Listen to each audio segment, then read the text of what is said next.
नमस्कार, स्वागत है आपका जनगणमन 24/7 पर जो कि मेरा यूट्यूब चैनल है। आप उसे लाइक करें, सब्सक्राइब करें और लगातार इस चैनल से एंगेज करें क्योंकि आपके सुझाव मेरे लिए बहुत कीमती हैं और मेरे लिए भी आगे इस चैनल को बढ़ाना आप ही की बदौलत बहुत आसान हो जाएगा।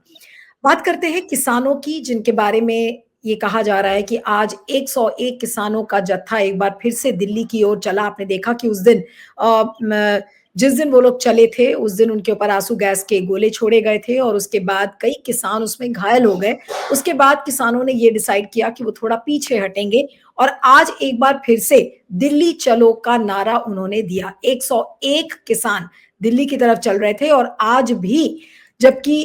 काफ़ी ठंड पड़ रही है और हवा का रुख जो पूरा जो हवा का डायरेक्शन है वो आज किसानों की तरफ ही है। इसलिए जो भी आज उन पर आँसू गैस के गोले छोड़े गए हैं, वो उन्हीं की तरफ जा रहे हैं। हालाँकि किसानों ने भी ये कहा है कि वो रुकेंगे नहीं।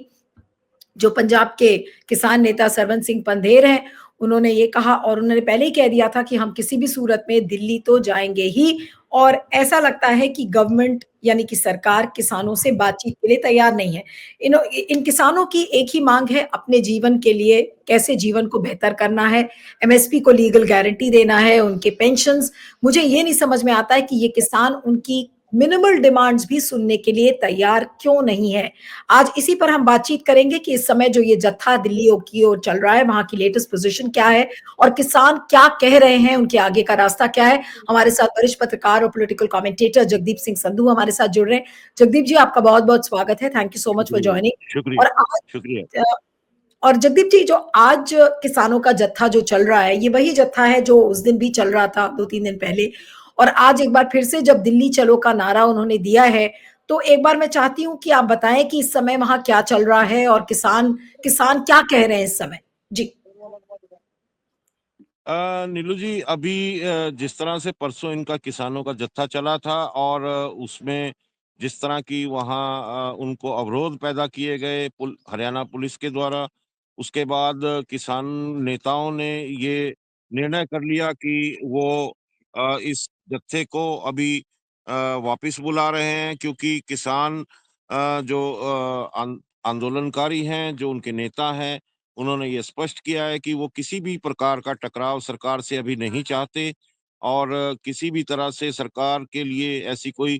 स्थिति उत्पन्न नहीं करना चाहते जिससे वार्ता की संभावना कमजोर पड़ती हो और उन्होंने जब जत्थे को वापस बुलाया अगले दिन प्रेस कॉन्फ्रेंस करके कहा था कि हम सरकार को अगले दिन 12 बजे तक का समय दे रहे हैं, यानी आज 12 बजे तक का समय दिया था कि सरकार की तरफ से कोई वार्ता की पहल की जाए। तो इस सारी बातों से लगता है कि ये किसान जो जत्थेबंदियाँ हैं, जो किसान नेता हैं या किसान ये आंदोलन जो कर रहे हैं, इनकी स्पष्ट इनके मन में स्पष्ट है या इनकी स्पष्ट विचार है कि सरकार इनकी माँगों को एक तरह से सुने, समझे और उन पे कोई उचित समाधान तलाश करे। जो किसानों के द्वारा अभी तक की बातें कही गई हैं, उनमें यही है कि वो अपनी माँगों को सरकार तक पहुँचाना चाहते हैं और उसका कोई स्थायी समाधान चाहते हैं। और इसीलिए उन्होंने टकराव की स्थिति से बचने का निर्णय किया है, इसीलिए वो वार्तालाप के लिए तत्पर हैं और वो उसके इंतज़ार में हैं। लेकिन आज जो जब जत्था चला है 12 बजे के करीब ठीक वो पहले दिन वाली घटना फिर हुई है वहाँ। लेकिन आज वो क्षति जो है वो उतनी नहीं हो पाई और क्योंकि किसान जितने भी थे वो बड़े संयम से आगे बढ़े थे और बिल्कुल जो बॉर्डर है उसमें जो पुलिस पोस्ट है उसके बिल्कुल करीब पहुंच गए थे। उनकी आपस में कुछ बातों को लेकर तकरार भी होती रही, लेकिन जो जानी नुकसान की अभी तक कोई ऐसी रिपोर्ट या खबर वहां से नहीं आई है। हाँ, ये है कि उस वार्तालाप के दौरान कई बार उनपे आँसू गैस के गोले डाले गए ताकि वो किसी भी प्रकार की अशांति वो ना पैदा कर सकें। देखिए नीलू जी, इसमें एक बड़ी बात है कि अब के किसान मुझे लगता है कि एक रणनीति के तहत चल रहे हैं, क्योंकि आप देखिए कि उन्होंने 101 किसानों के जत्थे को ही आगे भेजा जो एक तरह से माना जाए कि एक डेडिकेटेड काडर है और ज़्यादा भीड़-भाड़ उन्होंने बॉर्डर पे नहीं करनी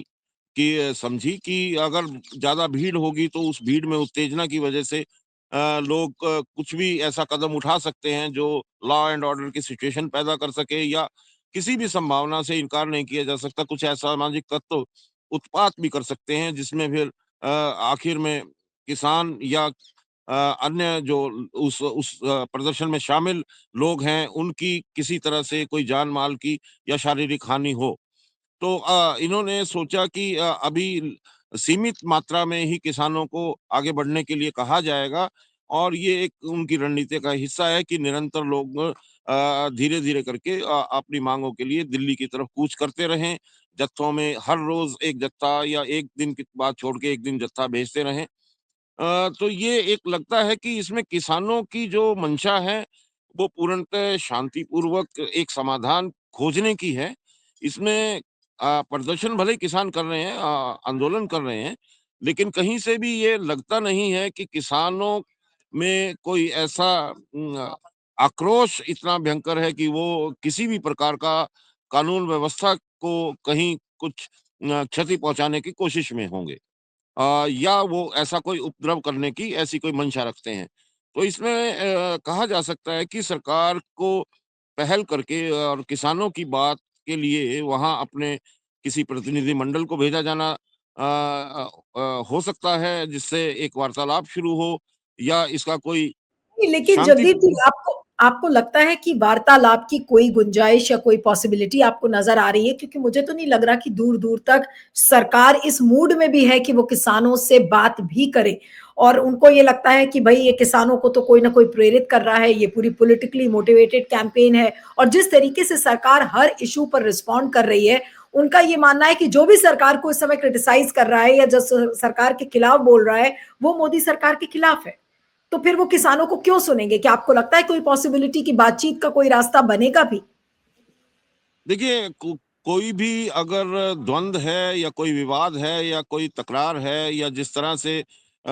सरकार और नागरिकों के जो समूह होते हैं, उनमें आपस में जिस तरह का एक तकरार बनता है, वो केवल इसीलिए होता है क्योंकि उनकी अपनी एक माँग होती है। जहाँ तक सरकार का दृष्टिकोण है, सरकार का दृष्टिकोण सरकार के पास सभी तरह के खुफिया तंत्र भी हैं, ऐसी सूचनाएँ भी हैं कि ये लोग कौन हैं और किस मंशा से और कहाँ से प्रेरणा पाके या किसके एजेंडा पे ये काम कर रहे हैं, ये सारी चीज़ें सरकार को मालूम है। और ये भी पता है कि ये इनकी अपनी जायज़ माँगे हैं और ये जायज़ माँगों के लिए आंदोलन कर रहे हैं। हो सकता है सरकार के जो मंत्री हैं या प्रतिनिधि हैं अभी इस चीज़ पे गौर ना करें, लेकिन अंततोगत्वा सरकार को इस चीज़ को मानना पड़ेगा कि ये माँग, और देखिए ये माँगे पहले किसान आंदोलन में उठ चुकी हैं, उन मांगों पे आश्वासन दिए गए थे। और जैसे उपराष्ट्रपति जगदीप धनखड़ ने कहा कि हमने लिखित में उनसे वादा किया था, क्या वो वादा पूरा किया गया? उन्होंने भी सवाल उठाए थे, और कृषि मंत्री के ऊपर ही सवाल उठाए थे एक सभा में। तो बार-बार ये तो सरकार को क्लियर है कि अ, ये किसानों के जो भी समस्याएँ हैं, वो अपने तरीके से उनकी जायज़ समस्याएँ हैं, उसके लिए वो प्रदर्शन कर रहे हैं। और रही बात ये कि वो उनकी बात सुनेंगे या वार्तालाप आगे बढ़ाएँगे या नहीं, वो अभी उनके राजनैतिक निर्णय हो सकते हैं और राजनैतिक परिस्थितियों को देख के हो सकते हैं। हो सकता है सरकार को अभी कोई राजनैतिक परिस्थिति का ऐसा दबाव महसूस नहीं हो रहा हो, और तो इसलिए ये निर्णय अभी टाला जा रहा हो। लेकिन जो ये ऐसी समस्या है, इनके समाधान हमेशा ही वार्तालाप से निकलते हैं। और वही अंतिम एक रास्ता बचता है जब कितना भी बड़ा उपद्रव या आंदोलन हो जाए, तो अंततोगत्वा उसको बैठ के ही सुलझाना पड़ता है। तो मुझे लगता है कि किसी भी तरह से ये वार्तालाप तो होगी, और दिल्ली जब किसान पहुँच जाएँगे, वहाँ अगर कोई ऐसा दबाव होगा या बन पाएगा, तो हो सकता है तब सरकार के प्रतिनिधि उस वार्तालाप को आगे बढ़ाएँ। लेकिन होना इसका अंतिम परिणाम वार्तालाप ही है। नहीं, लेकिन जगदीप जी, जो किसानों की डिमांड्स हैं, मैं देख रही हूँ कि उन्होंने लीगल गारंटी माँगी है एमएसपी के लिए। उन्होंने जो लोन्स हैं, उनके वेवर माँगे हैं कि भाई उनको लोन माफ़ी कर दिया जाए। उन्होंने पेंशन माँगी है। उन्होंने ये कहा है कि जो इलेक्ट्रिसिटी का टैरिफ है, जो बिजली का टैरिफ है, उसमें कोई बढ़ोतरी ना हो। क्या ये ऐसी मुश्किल डिमांड्स हैं जिनको सरकार पूरा नहीं कर नहीं पाएगी? इतनी क्या ये असंभव डिमांड्स हैं जो किसानों ने रख दी है सरकार के सामने? नीलू जी, हम देख रहे हैं कि पिछले काफी वर्षों से अलग-अलग राज्यों की सरकारों ने अलग-अलग तरह से और केंद्र की सरकारों ने अलग-अलग तरह से समाज के जो कमजोर वर्ग हैं उनको लाभ दिया है। अब कृषि का क्षेत्र को सरकार को समझना पड़ेगा कि ये अन्न उत्पादन करते हैं, ये परिश्रम करते हैं, तो ये कोई सशक्त वर्ग नहीं है। ये भी एक कमजोर वर्ग है, आर्थिक रूप से कमजोर है, अपने अपने ऋण के चलते ये कमजोर है और प्राकृतिक आपदाओं से जो इनको क्षति होती है, उसकी कभी भरपाई नहीं हो पाई और उसके बाद जो मूल्य है, जो ये उत्पादन करते हैं, उसका उचित मूल्य ना मिलने के चलते भी इनके जो नुकसान होते हैं उसकी वजह से ये आर्थिक रूप से एक कमजोर वर्ग है और उस कमजोर वर्ग को सरकार को समझना चाहिए कि उनके लिए भी कुछ समाधान जो अन्य सामाजिक कमजोर वर्गों के लिए जिस प्रकार की राहतें दी जाती हैं वो राहतें यहाँ भी दी जानी चाहिए। इसीलिए ये समझा जाता है कि किसान वर्ग जो अपनी समस्याएं उठा रहे हैं वो अपनी समस्याओं को सरकार तक इस संदर्भ में पहुंचाना चाहते हैं कि हमारा जो वर्ग है, कृषि वर्ग जो है वो किस तरह से कमजोर है, कितने पक्षों से कमजोर है और उसके लिए सरकार की तरफ से एक राहत का कोई समाधान, एक स्थायी समाधान उनको मिलना चाहिए। अब देखे जैसे पराली का एक समस्या है। अब पराली के लिए अगर बात करें तो पीछे की सरकार ने वादा किया था और नवंबर 2023 में केंद्र सरकार ने लिख के दिया था कि पराली को हम अपराध मुक्त कार्य से की श्रेणी से बाहर रखते हैं और पराली जलाने पे कोई भी एफआईआर दर्ज नहीं होगी। लेकिन राज्य की सरकार ने अब के फिर एफआईआर दर्ज की है। तो सरकार अपने किए हुए वायदों से जब मुकरती है तो निश्चित है कि ठेस इस वर्ग को लगती और ये अपने मांगों के लिए एक स्थायी समाधान दोबारा सरकार से मांगने के लिए ये इस प्रकार के आंदोलन को विवश होते हैं। जी। लेकिन जो बात एक और भी जो कही है और इन किसानों की जो सारी डिमांड्स हैं, उन्हीं डिमांड्स में एक चीज़ ये भी है कि उन्होंने जो पुलिस केसेस हैं, जो किसानों के ऊपर किए थे, जो 2021 में लखीमपुर खेरी के मामले में जो किसान मारे गए थे, उसमें भी उन्होंने कहा है कि वो पुलिस केसेस किसानों के खिलाफ जो लगाए गए थे, उनको विथड्रॉ किया जाए और जो लैंड एक्विजिशन एक्ट है 2013 का, उसको भी रीइंस्टेट किया जाए। तो क्या ये इतनी मुश्किल डिमांड्स हैं कि जो सरकार को लगता है कि भाई हम पूरा कर ही नहीं सकते, इससे अच्छा है कि हमें किसानों से बात ही नहीं करनी चाहिए? नहीं, ऐसा कुछ नहीं है नीलू जी, ये सारी ऐसी मांगे देखिए ये प्रावधान अगर किए गए हैं तो इसमें वही नीति निर्माता शामिल रहे हैं देश के जो उच्च पदों पे हैं और उनको भी देश की परिस्थितियों का उतना ही ज्ञान रहा होगा, मैं ऐसा मानता हूं जो आज के नीति निर्माता हैं उनको है और उनको भी ये मालूम रहा होगा और आज के लोगों को भी ये मालूम है कि किस प्रकार की जो ये नीतियां बनी हैं या इनमें जो संशोधन हुए हैं वो किस तरह से इनके हितों को कम कर सकते हैं या उसमें अंश की कमी हो सकती। इस प्रकार के अनुसंधान वरना सरकार को कर लेने चाहिए कि आखिर इनकी जो मांगे हैं उनमें क्या सरकार की तरफ से पूरी तरह से उनको राहत मिलती है या उसमें कोई कमी है। इस प्रकार के अनुसंधान अवश्य किए जाने चाहिए ताकि इस एक बात का निपटारा हो सके कि ये मांगे जायज हैं या ये आंदोलन जायज हैं या ये आंदोलन किसी राजनीति से प्रेरित है। तो बिल्कुल। मुझे लगता है कि इस प्रकार की जो चीजें हैं, इस प्रकार के जो बिंदु हैं, उसके लिए सरकार का हमेशा एक संवेदनशील दृष्टिकोण रहता है और नीति निर्माताओं का भी उसी प्रकार का दृष्टिकोण होना चाहिए और उसी संदर्भ को देखते हुए, उसी दायरे को देखते हुए इसके समाधान की खोज करने के लिए सरकार को पहल करनी पड़ती है और करनी चाहिए। जगदीप जी, राकेश टिकैत का भी एक स्टेटमेंट आया है और मैं देख रही थी जो राष्ट्रीय प्रवक्ता हैं भारतीय किसान यूनियन के, उन्होंने कहा कि किसानों में एकता होनी चाहिए और उनको उनका शोषण इसीलिए हो रहा है क्योंकि वो यूनाइटेड नहीं है, डिवाइडेड है, उनमें विभाजन है एक तरीके से। और उन्होंने कहा है कि वो अथॉरिटीज से बात करेंगे। तो आपको लगता है कि ये बातचीत क्या राकेश टिकैत के लेवल पर अब आगे बढ़ेगी या पूरा मूवमेंट कहीं ना कहीं एक बार फिर से आपको अलग थलग पड़ता हुआ दिख रहा है? देखिए, जो संयुक्त किसान मोर्चा था, पहले आंदोलन में ही वो गठित हुआ था। उससे पहले अलग-अलग इस प्रकार की जत्थेबंदियाँ या किसान समूह या किसान नेता अलग-अलग प्रदेशों में, अलग-अलग जिलों में अपने प्रदर्शन करते रहते थे इन माँगों को लेके। लेकिन जब ये एक माँग बड़ी बनी और एमएसपी की लीगल गारंटी की माँग बनी, और वो इसलिए बनी क्योंकि जो जो कर्ज का चक्कर है किसानों का, उसमें उनको राहत नहीं मिल पाई, और फसलों के दाम भी निरंतर पिछले कई वर्षों में उस प्रकार से नहीं मिल पाए, और प्राकृतिक आपदाओं से जो नुकसान किसानों के हुए, उसमें जो उचित मुआवजे मिलने थे, जिनसे उनको कुछ सहारा मिलता, तो वो भी नहीं हो पाया था। तो इन सब कारणों को देखते हुए जो किसान का अपना कष्ट था, उसको लेके उन्होंने ये समाधान खोजने की कोशिश की कि अगर न्यूनतम समर्थन मूल्य जो सरकार के द्वारा तय किया जाता है, उसको अगर कानून का दर्जा मिल जाएगा, तो जो सरकार उस मूल्य पे जितना खरीदेगी, और उसके बाद अगर उनको खुले बाजार में बेचना पड़ेगा, तो उनके उनके दाम कम नहीं होंगे उनके उत्पाद के, और उनका शोषण नहीं होगा। उनको भरपूर दाम जो उचित सरकार ने निर्धारित किए हैं, वो मिल जाएँगे, उनका नुकसान नहीं होगा। तो ये एक जायज़-सी बात है, तार्किक बात है, और सरकार जब बहुत से कानून संरक्षण के लिए बनाती है, तो मुझे लगता है कि ये किसानों के उत्पाद के लिए भी बनाए जाने चाहिए, क्योंकि हमारा देश है कृषि उत्पाद और कृषि अर्थव्यवस्था आधारित देश है, और अभी जो आंकड़े आए हैं अर्थव्यवस्था के, जो पिछले 2 क्वार्टर्स के आए हैं, उसमें जो अलग-अलग क्षेत्र हैं, उन क्षेत्रों में अगर देखा जाए, तो कृषि का क्षेत्र ही एक ऐसा क्षेत्र है जिसकी निरंतर एक एक प्रगति दिखाई दे रही है। बाकी अन्य जो क्षेत्र हैं, जिसमें मैन्युफैक्चरिंग क्षेत्र है, उसमें नेगेटिव ग्रोथ है, कुछ और क्षेत्र हैं, उनमें भी नेगेटिव ग्रोथ है। तो उसको देखते हुए जिस तरह से एक एक बड़ा विचार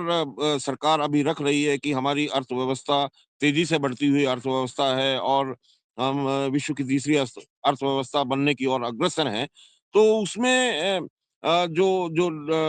वर्ल्ड बैंक की रिपोर्ट्स हैं, या आईएमएफ की रिपोर्ट्स हैं, या ऐसी जो अंतर्राष्ट्रीय स्तर के संस्थान हैं जो अनुसंधान करके ये रिपोर्ट्स जारी करते हैं, उनके द्वारा कुछ संशय और आशंकाएं जाहिर की गई हैं कि वो प्रगति उस प्रकार से नहीं हो सकती, क्योंकि जो जीडीपी है भारत की, उसमें भी अभी कमी पाई जा रही है। जिस रफ्तार से वो जीडीपी की दरकार थी, उतनी ही जीडीपी अभी हम उसको उपलब्ध नहीं कर पाए हैं।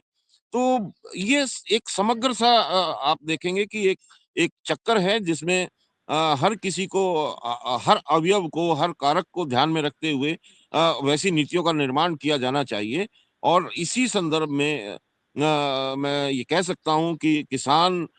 जो जो क्षेत्र है, किसानी का क्षेत्र है, जिसमें भारत की सबसे बड़ी आबादी जिस पे निर्भर है, उसके संकट से उभरने के लिए और उसके विकास के लिए, या उसकी उसकी मजबूती के लिए, भारत की अर्थव्यवस्था की मजबूती के लिए इस प्रकार के समाधान खोजे जाने चाहिए, और सरकार की नीतियों में इस प्रकार के समाधान सामने आने चाहिए। अभी आपने देखा महाराष्ट्र में चुनाव हुए, अन्य राज्यों में चुनाव हुए, जो कमज़ोर वर्ग की, अब महिलाओं के लिए जो लाडली बहना योजना का एक एक सामने रूप आया, और वो किस लिए है? अगर उसको देखा जाए, उसका उद्देश्य क्या है? कि जो समाज में जो कमज़ोर तबका है, उसका कोई कोई ना कोई एक एक समाधान सरकार के द्वारा दिया जाए। तो अगर उनको इस प्रकार के ₹1500 प्रति माह का एक अनुदान मिल रहा है सरकार की तरफ से, ताकि उनकी आर्थिकता को मजबूत किया जा सके, या उनकी आर्थिक जो कठिनाइयाँ हैं उनको कम किया जा सके, तो वो कृषि क्षेत्र के लिए क्यों नहीं हो सकती? तो इस प्रकार की बहुत सी बातें हैं, बहुत से बिंदु हैं जिनको अगर हम समझें तो वो जायज़ हैं, और बिल्कुल। सरकार से अपेक्षा भी की जाती है कि वो इस प्रकार के समाधान खोजे। नहीं, लेकिन आपने कहा और ये मेरा आखिरी सवाल है आपको कि आपने कहा कि किसान शांतिपूर्वक ढंग से इस आंदोलन को कर रहे हैं। लेकिन आपको लगता है कि ये किसानों का जो ये जत्था जो दिल्ली की तरफ चल रहा है और वाक़ई में चीज़ें बहुत महँगी पड़ सकती हैं मोदी सरकार को। क्या ये जो पूरा आंदोलन है या जो दिल्ली चलो का मार्च है, क्या वो शक्ल अपना सकता है? जो हमने एक भयावह स्थिति 2-3 साल पहले देखी थी? देखिए, जो एक स्थिति हमने 3 साल पहले देखी थी, मुझे लगता है कि किसानों से किए गए वायदे जो थे, उसमें जो एसकेएम था, जो हमारी पिछले प्रश्न में बात थी, अब वो संयुक्त किसान मोर्चा था, वो सारे संगठन इकट्ठे एक बैनर के नीचे हो गए थे। अभी जब ये आंदोलन स्थगित हुआ, वो खत्म नहीं हुआ था, उसको स्थगित किया गया था, जब प्रधानमंत्री नरेंद्र मोदी ने किसानों से माफी मांग के वो तीनों कानून वापस लिए थे। तो और ये इंतजार किया जा रहा था कि शायद एक नई नीति बनेगी और नए कानून बनाए जाएंगे, जिनसे किसानों का लाभ होगा, और जिसमें एमएसपी की कानूनी गारंटी की बात थी, और किसानों के कर्ज माफी की बात थी, या किसानों के जो बिजली के बिल हैं, या वो जो ट्यूबवेल के कनेक्शंस हैं, उन पे जो भारी उनको चार्ज देना पड़ता है, उसकी कमी के लिए, और भी जो मांगे थी, उसमें पराली के लिए जो मांग थी, इन मांगों को देखते हुए, और देखिए, आप देखिए कि पर्यावरण का जो अभी मुद्दा उठा, उस पर्यावरण के मुद्दे की अगर मैं बात करूं, एक बिंदु आपके सामने लाना चाहता हूं, जिसमें ये कहा जा सकता है कि ये वो क्षेत्र है, कृषि क्षेत्र, इनके जो पेड़ पौधे और फसलें हैं, वो करीब 8 महीने इस पृथ्वी पर रहते हैं, और फोटोसिंथेसिस के जरिए जो कार्बन ऑफसेट एटमॉस्फेयर में जाता है, उस कार्बन को एब्जॉर्ब करके उसको रिसाइकिल करते हैं, और ये पर्यावरण के लिए कितने सहायक हैं। तो जो कार्बन क्रेडिट का पैसा, कार्बन ऑफसेट को कंट्रोल करने के लिए जो इंटरनेशनल लेवल पे कार्बन क्रेडिट का पैसा आता है, वो जो कंपनसेशन है, उसमें पहला हक इसी कृषि क्षेत्र का है। उसपे पहला, और जबकि उसके विपरीत उन उन उद्योगों को ये इंसेंटिव दिए जाते हैं जो अपनी इंडस्ट्री को ग्रीन इंडस्ट्री घोषित करते हैं। क्योंकि प्रदूषण जो होता है, उसमें सबसे बड़ा हिस्सा, कई कारक हैं उसमें, और औद्योगिक जो जो इकाई है, वो भी प्रदूषण के कारण बनती है, लेकिन उनको इंसेंटिव मिल जाता है, उनको करों में छूट मिल जाती है, उनमें और अन्य कई सुविधाएं मिल जाती हैं, लेकिन सिमिलरली किसान कृषि क्षेत्र को वैसी छूटें नहीं मिलती, क्योंकि ये उद्योग का क्षेत्र नहीं माना जाता। तो ये बहुत सी विसंगतियां हैं, जिनके लिए मुझे लगता है कि कुछ ना कुछ नए सुधार या कुछ न कुछ नई नीतियां बननी चाहिए, और जो अलग-अलग जत्थे हैं, जो अलग-अलग संगठन हैं, जिस प्रकार से पहले एकत्रित हुए थे, तो वो संघर्ष तो चल ही रहा है अलग-अलग जिलों में, अलग-अलग प्रदेशों में। तो अगर कोई फिर ऐसी बात होती है और इनका एक सामूहिक सहमति बनती है, तो फिर हम देखेंगे कि उस प्रकार से ये सभी संगठन उसी संयुक्त किसान मोर्चा के बैनर के तहत फिर इकट्ठा हो सकते हैं, और एक बड़ा आंदोलन हो सकता है, क्योंकि भूमि जो संसाधन है, वो बहुत महत्वपूर्ण संसाधन है, और भूमि का जो बिल की आपने बात करी कि उसको लागू किया जाना चाहिए, ताकि किसानों को उनकी जो भूमि अधिग्रहण होती है, उसके उचित मुआवजे मिलें। तो बहुत से ऐसे कारण हैं जिनको देखते हुए मुझे लगता है कि आने वाले समय में किसान क्षेत्र में या कृषि वर्ग में एक, क्योंकि असंतोष तो है ही, और जो अलग-अलग प्रदेशों के नेता हैं, वो अपनी-अपनी राज्यों की मांग उठा रहे हैं, और उनको अगर इकट्ठा कर लिया गया या इकट्ठा हो गए, तो फिर एक बड़ा आंदोलन होने की संभावना बन सकती। जी। चलिए जगदीप जी, आपका बहुत-बहुत शुक्रिया। Thank you so much for joining.